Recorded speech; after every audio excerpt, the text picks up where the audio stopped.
Olá, amigos da Pampa, estamos começando então mais uma edição de Pampa Saúde, esse programa que traz as dicas, os toques, a entrevista sobre um assunto específico na área da saúde, naquela linguagem bem acessível para que você, amigo ouvinte, possa aprender sempre um pouco mais. E hoje, com muito prazer, a gente recebe o Dr.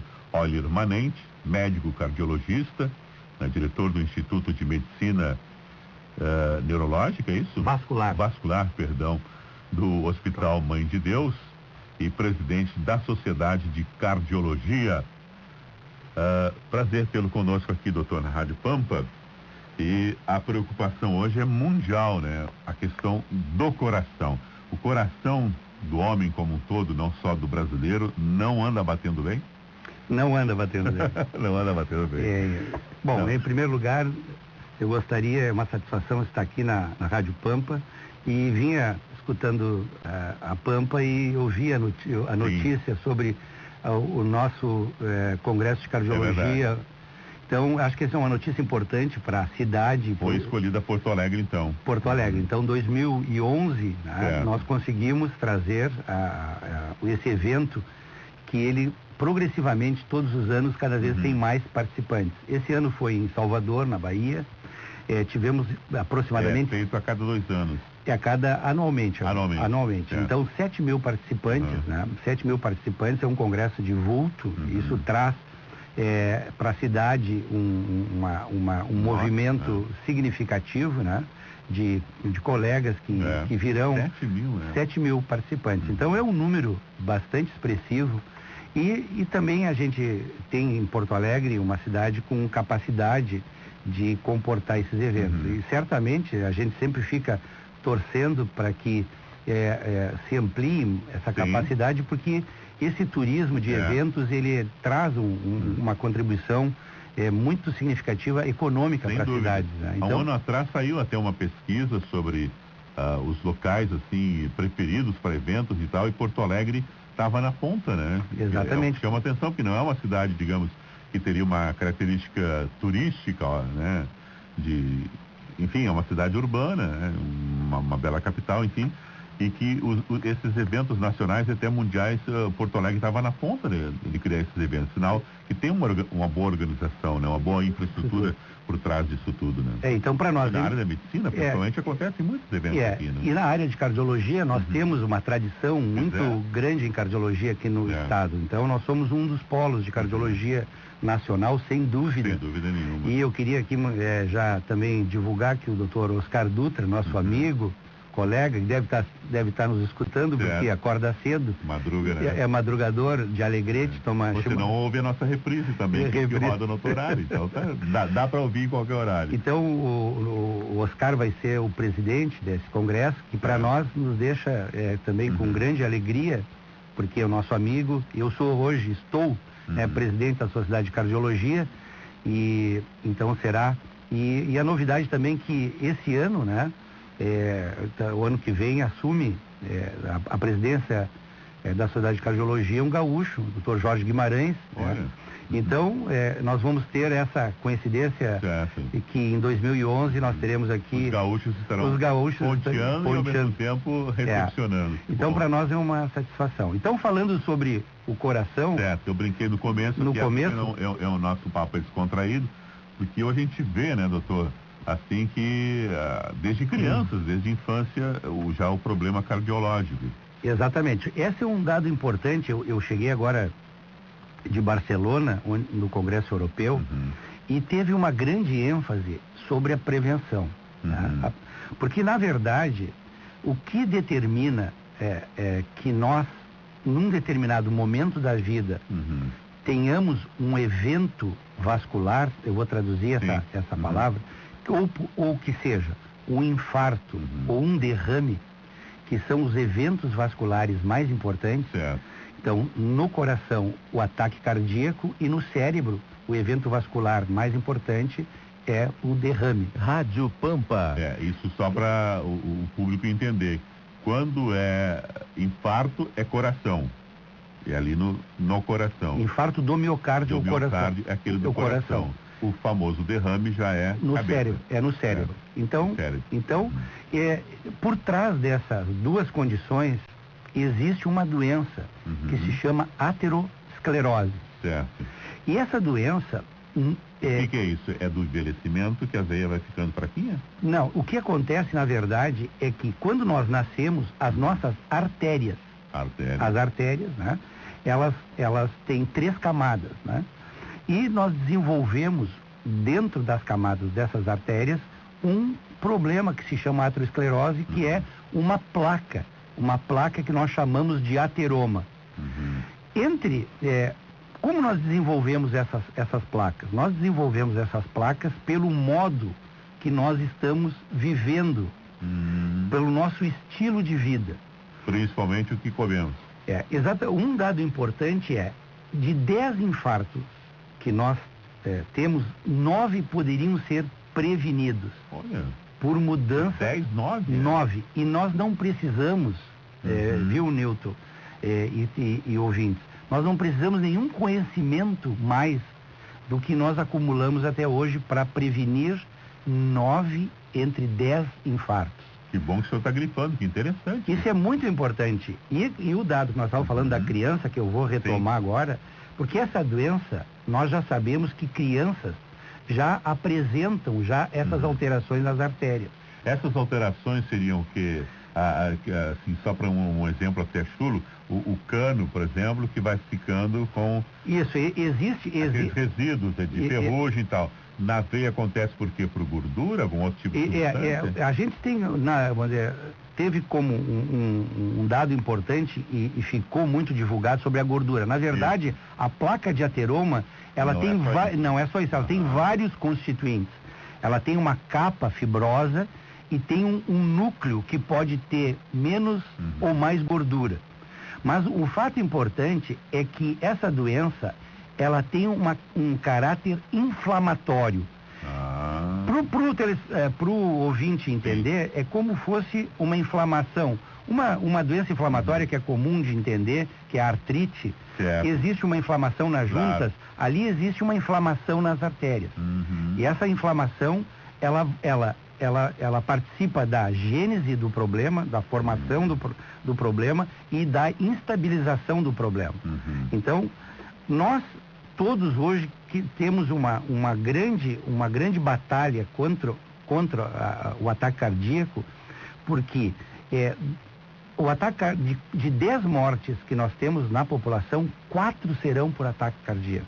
Então é uma incidência, é um problema mundial extremamente importante. De 10 mortes gerais. Gerais, 4 serão por problemas vasculares. 4 serão por problemas vasculares. São dados muito recentes, né? Agora na Europa se diz que 37% das mortes são por problemas cardiovasculares. Então, fazer prevenção, então, hoje as crianças estão caminhando menos, brincando menos, então elas são sedentárias. Isso é a luz vermelha. É a luz vermelha. Outro aspecto importante, as crianças estão engordando. Os adultos também, mas as crianças também. Então, existe hoje uma pandemia. Já pandemia. De obesidade. Obesidade. Existe um número grande de sobrepeso. Até estudos, né, desculpe lhe interromper, já dizem que as pessoas hoje estão adoecendo mais por excesso de alimentos do que por falta de alimentos no mundo. Sem dúvida.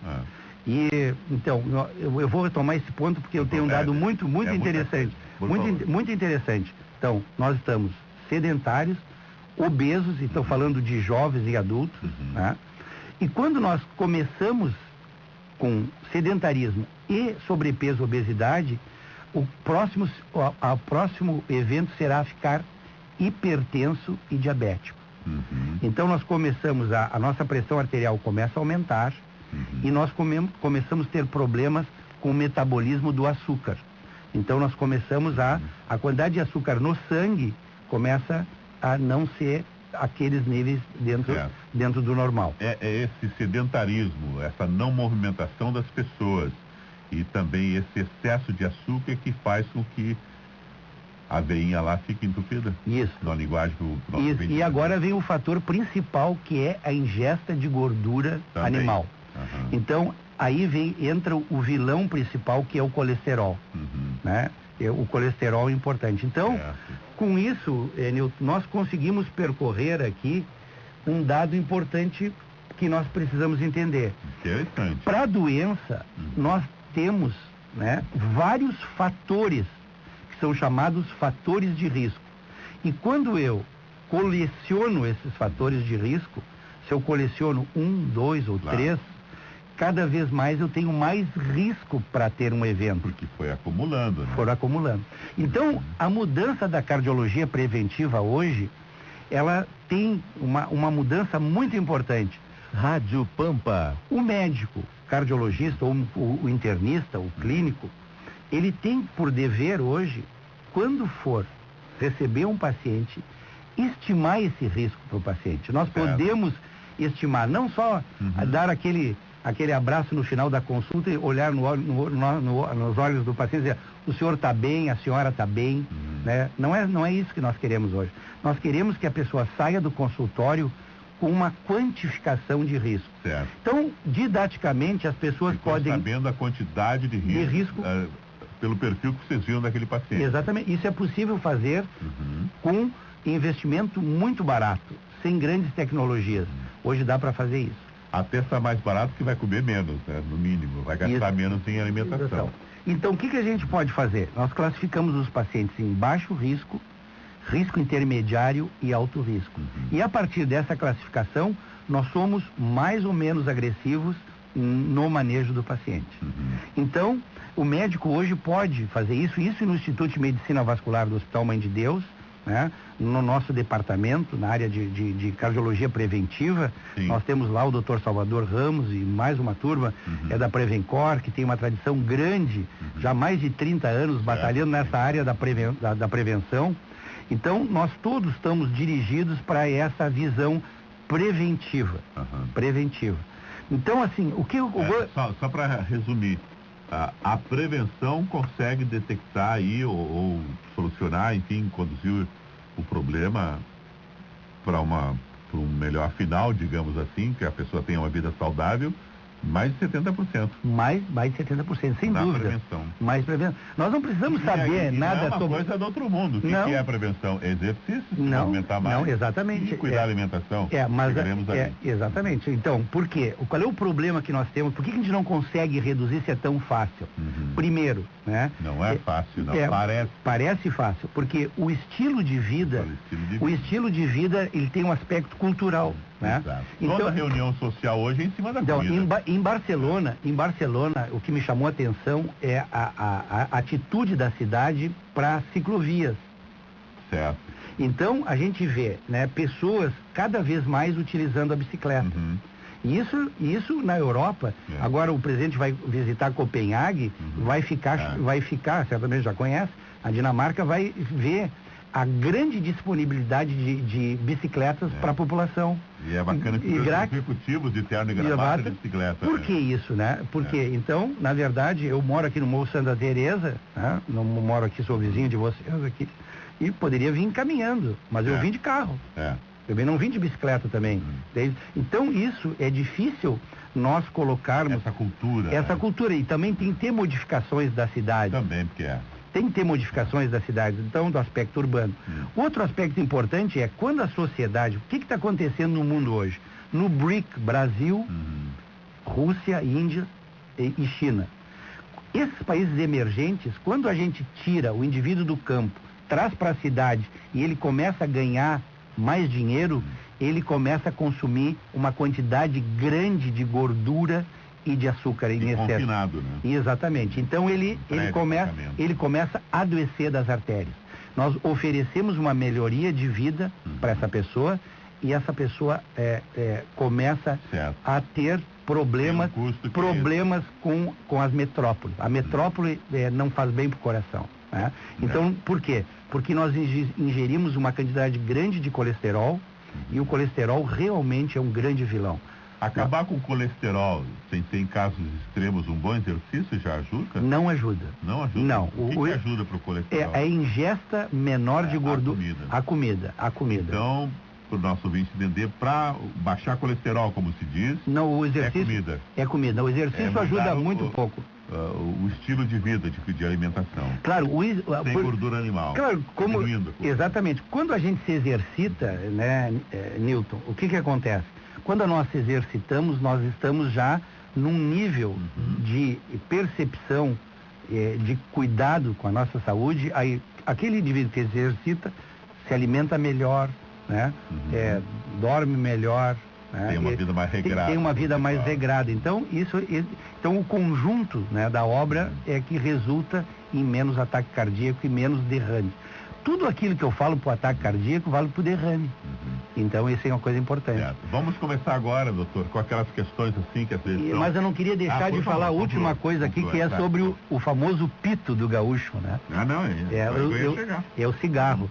Então, nós sabemos que no Brasil, né, nós temos no Rio Grande do Sul uma taxa grande de sobrepeso e obesidade. O gaúcho está ficando mais gordo, sem dúvida, e é a região que mais fuma no Brasil e que tem maior taxa de ataque cardíaco. Então nós somos campeões em ataque cardíaco.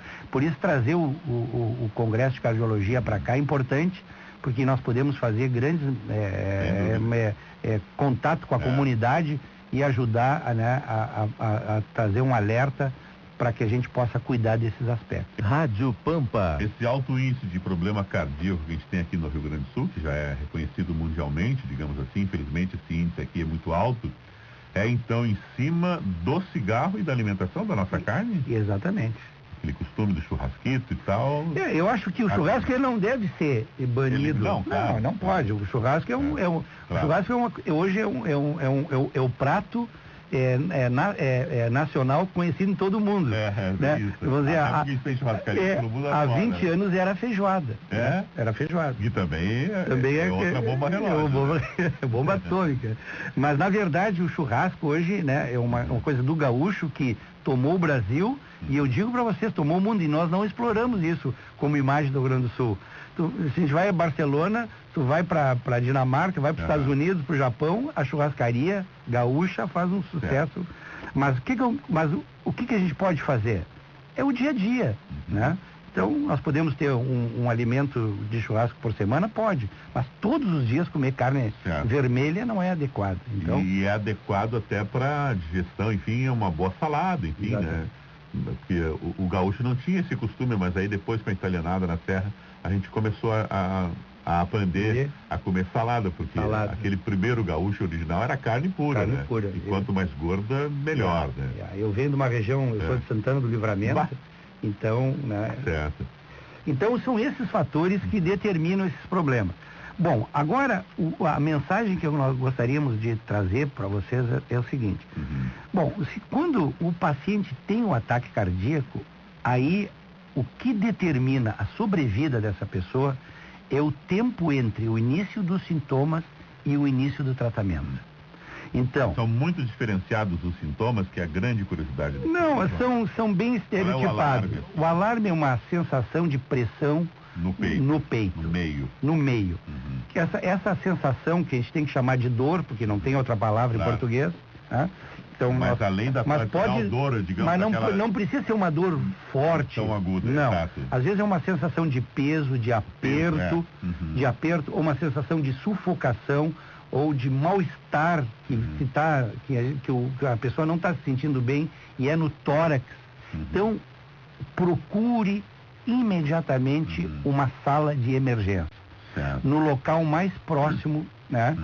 E no Hospital Mãe de Deus nós criamos uma cultura, né, de receber essas pessoas.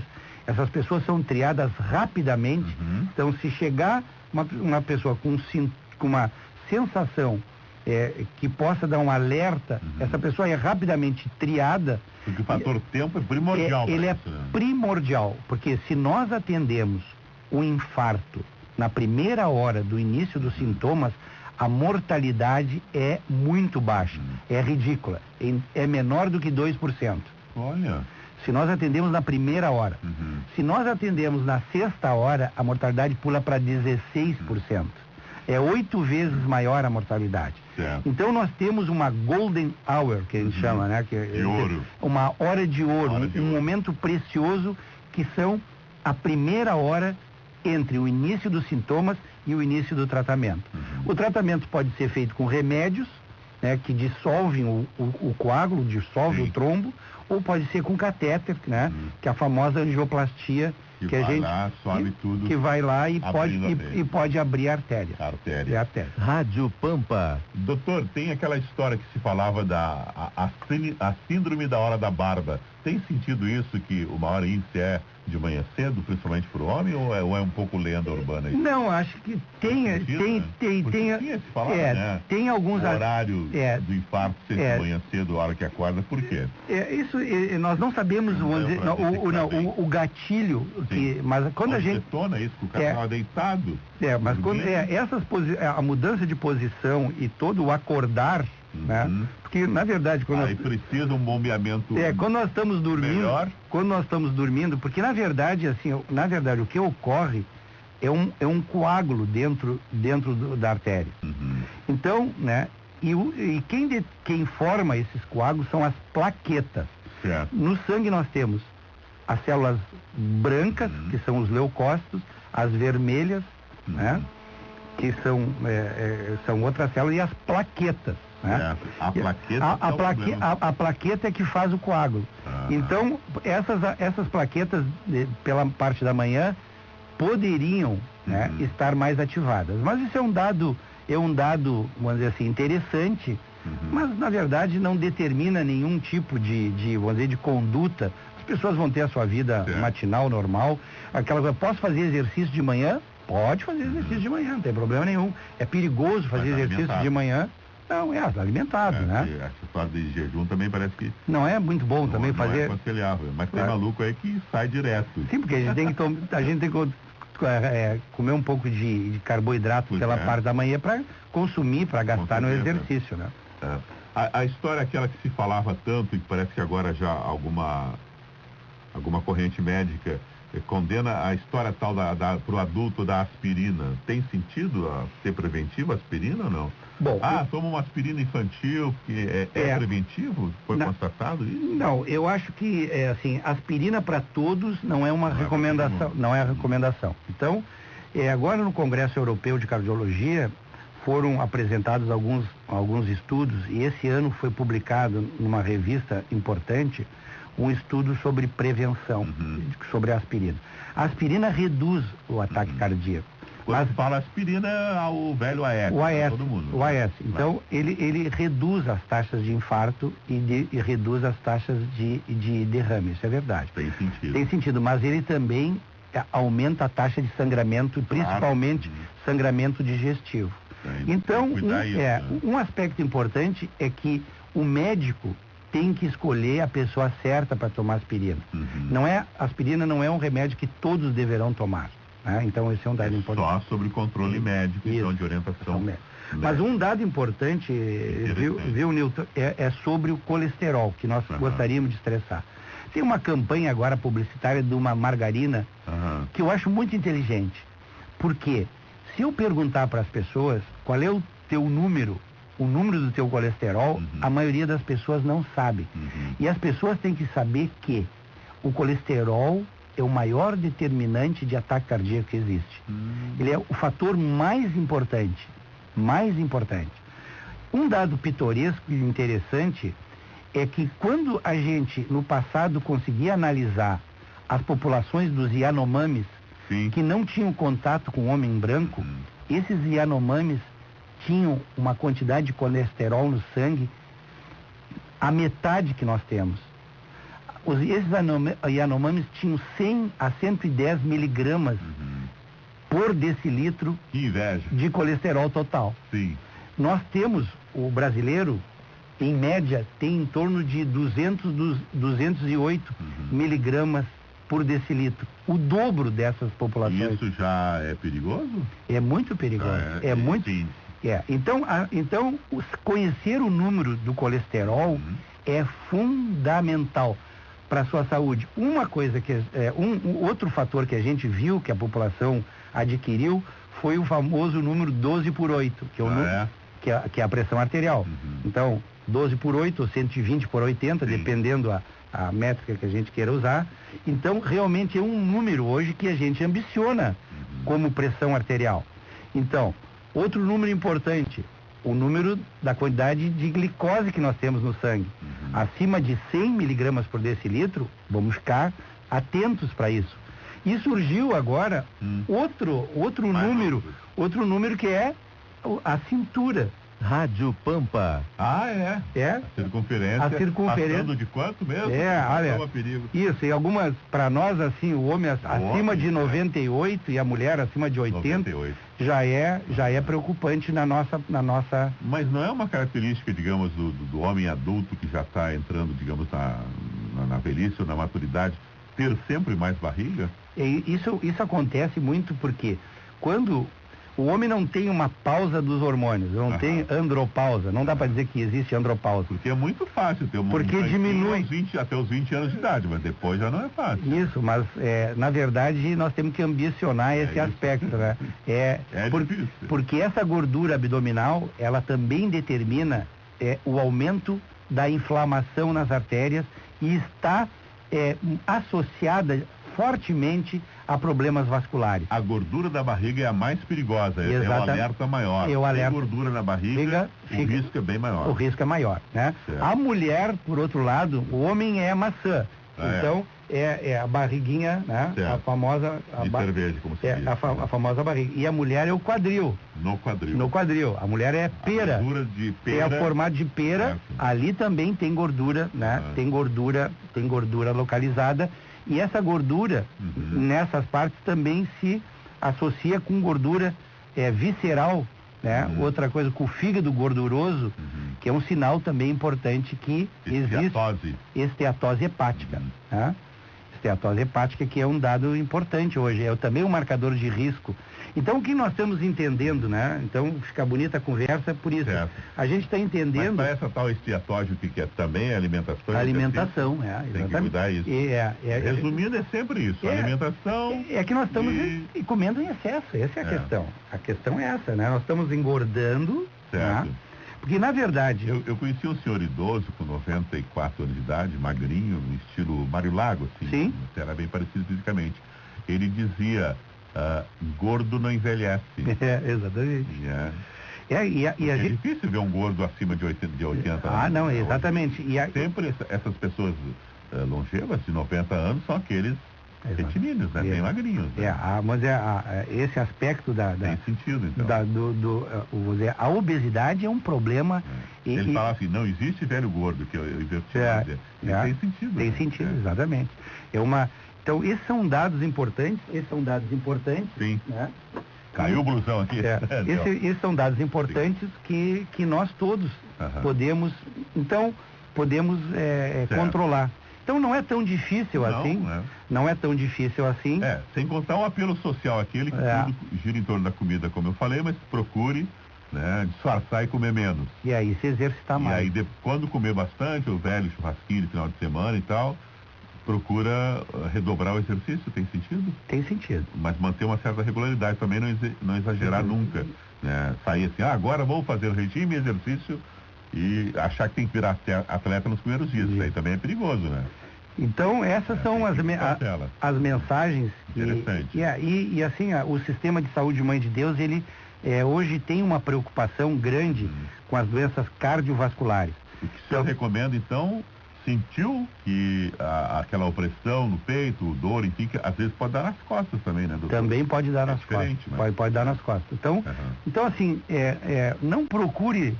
A gente tem que procurar... Não é em pânico, mas fique atento. Tem que procurar escutar o seu corpo, né? Ele avisa. Tem uma sensação de desconforto, é um sinal. Certo. E quem tem que decidir esse sinal não é o amigo, o colega de trabalho...